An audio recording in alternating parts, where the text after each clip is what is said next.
Je vais vous présenter les résultats prévisionnels en grande culture pour les exploitations d'Occitanie.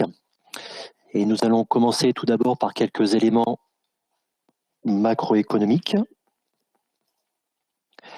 Voilà, donc par rapport à l'assolement 2022, ce qu'on remarque sur cette année, cette récolte 2022, c'est qu'on a une baisse de la surface des cultures d'hiver malgré de bonnes conditions d'implantation à l'automne. Et donc on l'observe au niveau du blé tendre, mais également au niveau de l'orge. Et surtout au niveau du blé dur, en 10 ans, la surface en blé dur en Occitanie a diminué de 56 000 hectares.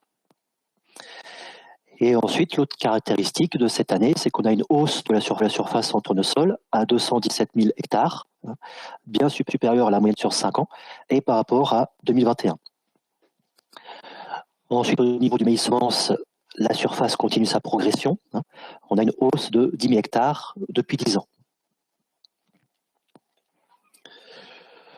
Autre caractéristique de cette récolte 2022, c'est que on a les rendements sur les niveaux les plus bas des 6 dernières récoltes pour à peu près toutes les cultures, que ce soit des cultures d'hiver, blé dur, blé tendre, orge, ou les cultures de printemps, tournesol, soja, maïs en sec et sorgho.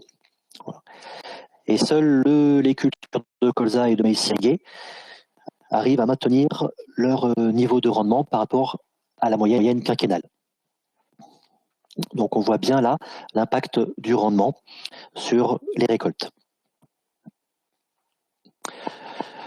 Ensuite, au niveau économique, cette diapositive présente l'évolution des cours des céréales depuis 3 ans pour le blé meunier, le blé dur, le maïs et le tournesol. Et donc ce qu'on remarque, c'est que depuis la récolte 2020, les bilans mondiaux en céréales et oléagineux se contractent, ce qui fait augmenter les cours. Donc les cours des tournesols étaient historiquement à 330-350 euros par hectare. Et au cours de l'automne 2020, ils sont montés à 550 euros par tonne environ. Et également pour le blé tendre et le maïs, historiquement, depuis quelques années, les cours sont à 160-180 euros tonne. Et sur l'automne 2020, ils ont dépassé la barre des 200 euros tonne pour atteindre au mois de juin 2021 220 euros tonne pour le blé et 250 euros tonne pour le maïs. Ensuite, à l'automne 2021, nous avons une hausse des cours du blé dur du fait de la faible récolte canadienne, où historiquement les cours du blé dur étaient situés ces dernières années entre 200 et 300 euros et 230 euros tonne. Voilà. Et donc sur cet automne 2021, ils sont montés jusqu'à 450-470 euros tonne environ. Et enfin, au printemps 2022, la guerre en Ukraine a entraîné l'arrêt d'exportation depuis le bassin de la mer Noire, Ukraine et Russie, ce qui a accentué la tension sur les prix.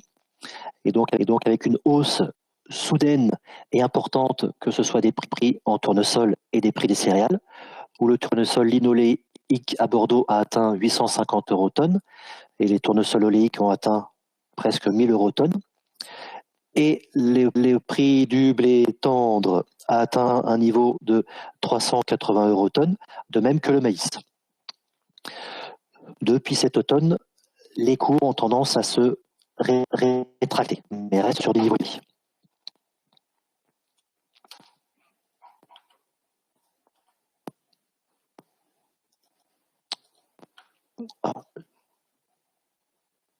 J'ai un problème de défilement. Excusez-moi.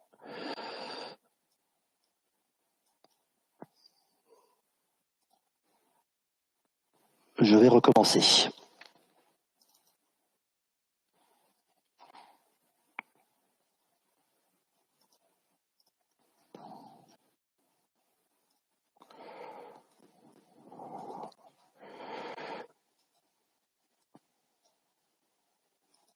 Voilà, je partage mon écran. Est-ce que vous voyez l'écran céréales récolte 2022 ? Voilà, donc au niveau des céréales, donc les fondamentaux soutiennent les cours. La récolte mondiale de céréales 2022 est estimée à 2256 millions de tonnes. C'est la deuxième récolte plus importante en volume après la récolte 2021. Donc une offre abondante, mais en même temps la demande et la consommation mondiale restent élevées, ce qui potentiellement va entraîner une contraction des stocks fin de campagne au mois de juin 2023, et les stocks fin de campagne devraient baisser pour la 6e année consécutive. De plus, les échanges mondiaux pour cette campagne sont prévus en repli de 4%, de 4% du fait du conflit en Ukraine. Voilà. Et ce qui fait que les exportations françaises et européennes ont été dynamiques sur l'été 2022. Au niveau blé et maïs, la récolte française et européenne ont été impactées par les conditions climatiques, puisque la récolte française se situe à 33,5 millions de tonnes contre 35 millions de tonnes en 2021 et en moyenne sur 5 ans. Et ce qu'on constate, c'est que les rendements ont été plus impactés au sud qu'au nord de la France. Ensuite, la récolte européenne est en repli de 2,5% par rapport à 2021 à 126 millions de tonnes. Et au niveau maïs, la récolte française de 2022 est la plus faible depuis 1990, à environ 11 millions de tonnes, et la récolte européenne est en baisse de 20%. Au niveau des oléagineux, les cours sont en repli sur l'automne 2022, mais comme on l'a vu, ils avaient fortement augmenté au printemps 2022 du fait des volumes de soja en baisse en Amérique du Sud à cause de la sécheresse, de la décision du gouvernement indonésien d'interdire les exportations d'huile de palme et également de la guerre en Ukraine. Et donc sur cet automne 2022, on constate une détente des cours du fait d'une récolte mondiale de soja en hausse à 391 millions de tonnes, de stocks importants au niveau mondial, que ce soit pour tous les oléagineux, que ce soit pour le soja, le colza. Ensuite, d'une baisse de la demande en alimentation animale. Et aujourd'hui, de l'ouverture du corridor d'exportation en mer Noire, qui se maintient.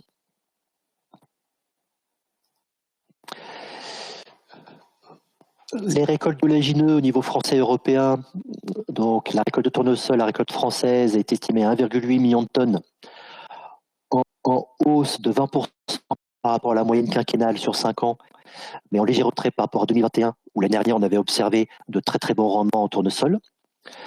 Et au niveau européen, la récolte est en retrait de 11% environ par rapport à 2022-2021, malgré une surface record cette année.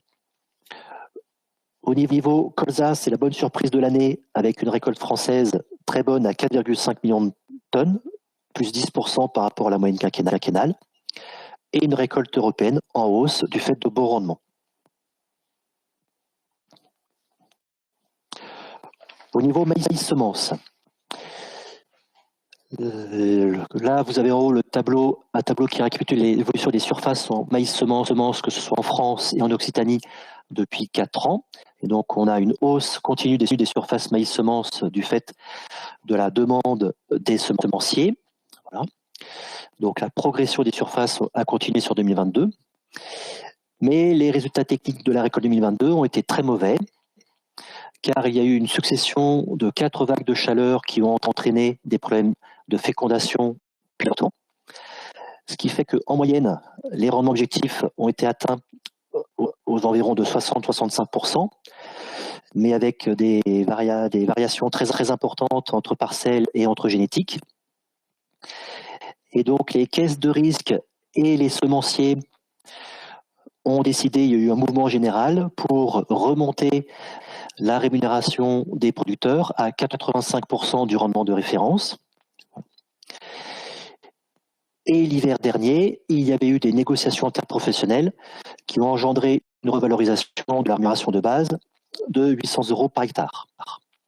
Donc si cette année, il n'y avait pas eu d'accident climatique, la rémunération des producteurs, en moyenne, aurait augmenté.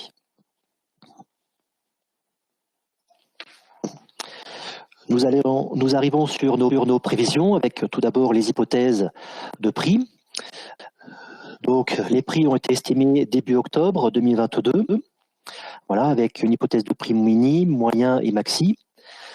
L'estimation de prix est toujours difficile, puisque le prix individuel des agriculteurs dépend du mode de commercialisation, prix campagne ou prix ferme, avec une contractualisation avant récolte, ou une vente à l'été, ou une vente plus tard au cours de la campagne de commercialisation, et ça dépend également de la qualité du grain. Ce qu'on constate cette année, c'est que la contractualisation avant récolte par les agriculteurs a été plus importante, régulièrement à plus de 50% du potentiel, car comme nous l'avons vu, les cours de l'hiver 2021-2022 étaient supérieurs aux années précédentes. Donc ça a incité les producteurs à s'engager à vendre.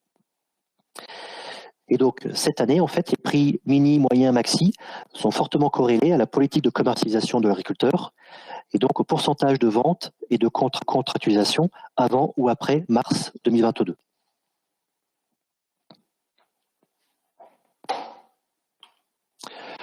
Au niveau des charges, dans les hypothèses, nous avons pris les variations suivantes. Donc au niveau des engrais, par rapport à des sondages en comptabilité, en comparant les stocks en terre au 31 mars 2022 par rapport aux stocks en 31 mars 2021, on constate en moyenne une hausse des charges engrais de 30%, puisqu'un certain nombre d'agriculteurs s'étaient engagés, avaient acheté les engrais en morte saison à l'été 2021 ou début d'automne 2021, et les cours des engrais avaient encore peu augmenté. Ensuite, au niveau des semences, nous sommes partis sur une hausse de 2% par rapport à un sondage comptabilité également, les stocks en terre. Pour les carburants lubrifiants, nous sommes partis de l'indice ici Pampa en prenant une hausse de 65%. Pour l'entretien mécanique, nous avons pris une hausse de 4% selon l'indice Pampa.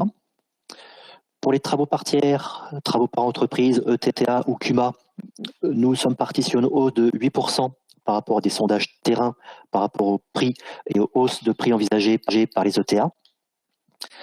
Ensuite, au niveau main-d'œuvre salariée, nous avons pris la hausse du SMIC de 8%. Et ensuite, les cotisations sociales exploitants sont en hausse sur cette année civile 2022 en fonction de l'évolution des résultats 2019-2021, où les résultats 2021 sont supérieurs aux résultats 2018-2019. Et donc, pour le système céréalier en sec, pour une exploitation moyenne de 100 hectares avec 1,2 UTH, avec l'assolement que vous avez là, nous envisageons des hausses de produits en fonction de l'hypothèse mini, moyen, maxi, entre plus 5 et plus 18%, avec des aides PAC de 254 € par hectare, des hausses d'intrants de 12%, intrants, engrais, semences, phyto, une augmentation des charges fixes de 10%. Nous envisageons en moyenne un maintien, voire une consolidation de l'EBE moyen, avec pour la récolte 2021-2022 des EBE moyens au niveau de la récolte 2020-12, voilà, qui entoure une période entre 2013 et 2020, avec une rentabilité beaucoup plus faible, comprise entre 150 et 300 € par hectare.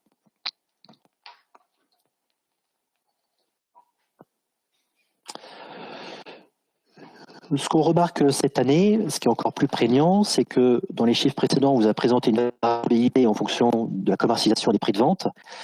Mais cette année, on a également une grande hétérogénéité des rendements, que ce soit entre parcelles ou entre exploitations. Et donc, on a simulé l'amplitude de résultats pour un groupe céréalier de l'Ouest audois selon 3 scénarios, en prenant en compte également une variabilité des rendements. Donc un scénario midi où on prend nos hypothèses de prix faibles, plus des rendements sur une moyenne basse, rendement blé dur à 2,5 tonnes hectare et rendement tournesol à 0,5 tonnes hectare. Un scénario moyen en prenant nos hypothèses de prix moyen.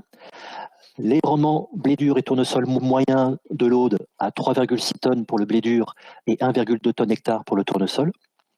Et un scénario maxi en prenant des prix maxi et des rendements en blé dur de 4,7 tonnes hectare et des rendements en tournesol de 1,9 tonnes hectare. Et donc on observe potentiellement dans cette simulation, une variation des produits de 300 € par hectare environ, entre 1350 et 1650 € par hectare. Ce qui fait qu'on obtient un EBE qui peut varier en moyenne entre 300 € par hectare et presque 600 € par hectare. Donc une amplitude de BE entre le maxi et le mini qui pourrait aller du simple au double cette année. Et cette fourchette de BE est à comparer par rapport à l'EBE moyen des dernières années des exploitations spécialisées de l'Ouest d'Oie, qui se situait entre 200 et 250 euros par hectare en moyenne.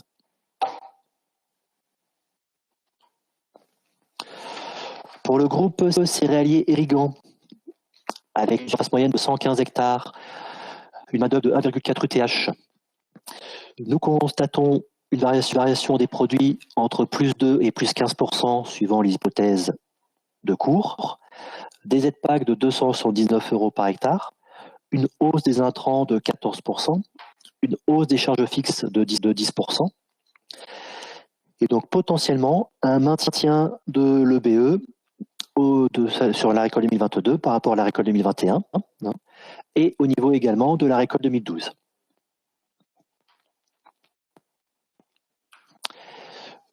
Pour le groupe maïs-semences, pour une surface moyenne de 131 hectares, 1,8 UTH, on constate des produits qui vont d'une stabilité à une hausse de 11%. Et potentiellement, les produits se maintiennent car l'augmentation du prix de base couplée à la rémunération des producteurs à 85% permet grosso modo un maintien du produit hectare et du produit maïs-semence par rapport à l'année dernière. Les ZPAC en moyenne sont de 320 euros par hectare, les intrants augmentent de 15%, les charges fixes de 12%, ce qui fait qu'en moyenne, on a potentiellement une stabilisation, voire une légère contraction de l'EBE moyen, voilà, également au niveau de la récolte 2012. Il y a un bruit de fond là, il y a quelqu'un qui a son micro d'ouvert sûrement.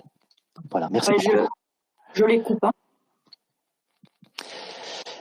Et donc la question qui se pose aussi sur cet automne, cet hiver, c'est quel peut être l'impact de la hausse des charges sur la récolte à venir, la récolte 2023.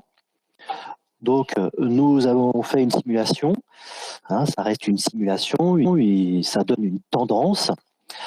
Nous avons repris les chiffres du groupe céréalier en sec.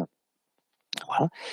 Et nous sommes partis pour cette campagne 2023, cette récolte 2023, sur des hypothèses de hausse au niveau des engrais de plus 100%, c'est-à-dire un doublement du prix des engrais, une hausse des semences de plus de 50%, puisque les semences achetées sont corrélées au cours des céréales, une hausse des produits phyto de 20%, puisqu'il faut de l'énergie pour produire les produits phytosanitaires. Nous sommes partis sur une hausse du poste carburant de 10% également. Voilà, malgré cet automne qui a eu l'aide gouvernementale avec une baisse des taxes. Et nous avons augmenté les autres charges arbitrairement de 5%.